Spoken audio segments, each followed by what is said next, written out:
देखंतु बिजू बाबू ओडिशार अन्यतम सर्वश्रेष्ठ नेतृत्व प्रवाद पुरुष भूमिपुत्र झड़र इगल तेणु बिजू बाबू आमर नूतन पीढ़ी पाई एक प्रेरणादायी नेतृत्व। बिजू बाबू केवल ओडिशा नुहे सारा भारत वर्षर अन्यतम सर्वश्रेष्ठ नेतृत्व। तांकर जन्म तिथि बा जन्म जयंती रे आज केवल मु नुहे भुवनेश्वरवासी नुहति सारा ओडिशावासी तांको आज गभीर श्रद्धांजलि ज्ञापन करुचंती। आम दल तरफ तथा ओडिशा सरकार तरफ तांको विभिन्न जगार प्रतिमूर्ति रे माल्यार्पण सहित श्रद्धांजलि ज्ञापन करुचु। बिजू बाबू को जेते सम्मान आमे देले मध्य कम हबो। एभली श्रेष्ठ पुरुष एभली महान पुरुष बहुत कम देखा जाइथांती। बिजू बाबूंकर आज 109तम बोधे 109तम पवित्र जन्म जयंती रे मु तांको गभीर श्रद्धांजलि ज्ञापन करुछि। पंचायत राज दिवस नेशनल बा जातीय स्तर रे गोटे दिवस थिला।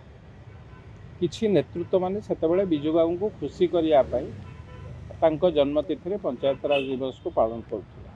किंतु प्रकृत पक्षे जातीय पंचायत दिवस जहाँ सरकार घोषणा करिसंती एप्रिल मासरे सारा भारत वर्ष रे पालन करा जिवो। कहवा कथा गोटे दिवस जहाँ सारा भारत वर्ष रे पालन करा जाउची जातीय स्तर रे गोटे दिन राज्य स्तर रे आउ एक दिन ताहा हवा कथा न।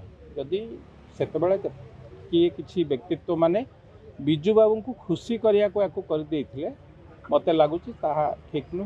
सरकार एबे करिसंती आमे बिजू बाबू को श्रेष्ठ श्रद्धांजलि दबा किंतु तांको ना को नहीं कि जेमती विगत सरकार बिजू जनता दलर सरकार जो माने बिजू बाबू को स्वप्न को कहिकी कथा कहिकी सरकार को आसथिले 24 वर्ष भितर तांकर स्वप्न को पूरण करि पारिले ना।